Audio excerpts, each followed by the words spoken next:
South China Morning Post, 10th of August 2023, State polls in Malaysia, does Perikatan Nasional have an advantage because of TikTok dominance?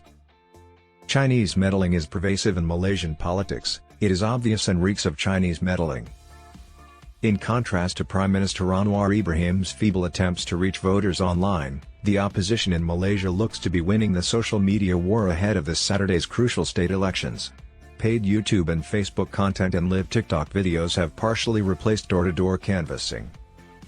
The elections, held in 6 of Malaysia's 13 states, including the industrial hubs of Penang and Selangor, controlled by Pakatan Harapan, PH, are commonly regarded as a gauge of public support for Anwar's 8-month-old administration. A sluggish economy rifts in Anwar's coalition and a resurgent Perikatan Nasional, PN, opposition, which has jumped on culture wars and accused the government of failing the nation's Malay majority, have all contributed to critics' claims that the administration has lost its spark. The majority of Malaysians use TikTok, a medium that PN dominates. This has even irritated Communications Minister Fahmi Fadzl, who claimed on Sunday that the opposition was paying to inflate view numbers. Speaking on stage in the affluent, Green Bukit Antarabangsa neighborhood, Fahmi, a government candidate, advised contenders not to be discouraged by the opposition's effective use of social media, especially TikTok. Fahmi mentioned 2 prominent opposition personalities and said, "When we look at TikTok, if Papagomo or Sanusi has tens of thousands of views, these views can be acquired by anyone who wants to spend the money. They are lying about how many views they have." His remarks followed a live TikTok session with political analyst Wan Muhammad Azri Wan Daris, also known as Papagomo, and the mysterious Chief Minister of Northwest Kedah State, Muhammad Sanusi MD Noor. The session attracted over 62,000 views, which PH finds challenging to match.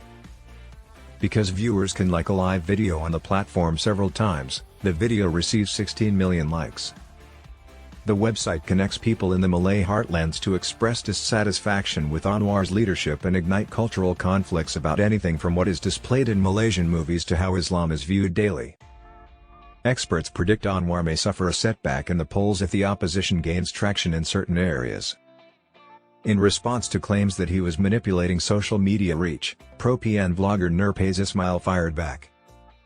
In his most recent video on social media, Nurpais stated, "They, PH, cannot accept the fact that the people nowadays, on TikTok for example, are more interested in listening to PN leadership, especially Sanusi."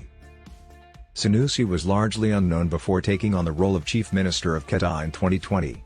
However, in just the last 5 years, he has become the de facto poster boy of the PN, surpassing even more powerful figures like former Prime Minister Muhyiddin Yassin and PA President Abdul Hadi Awang.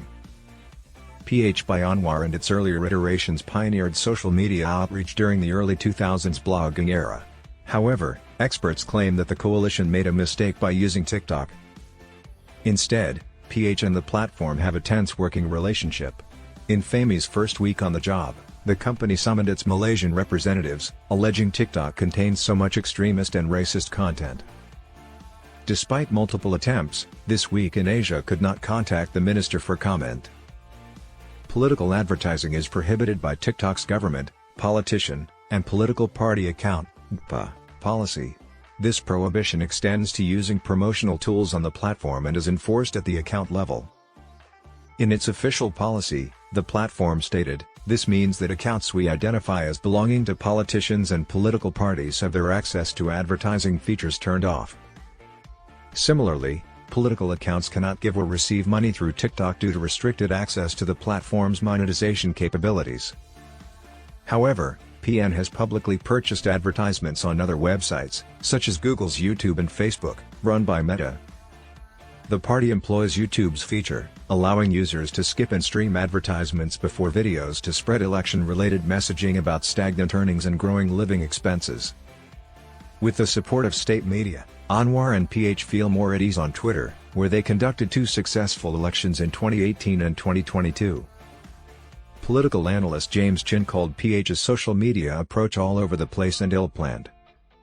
Chin declared, "Even PN's worst video is better than a PH video, in my opinion.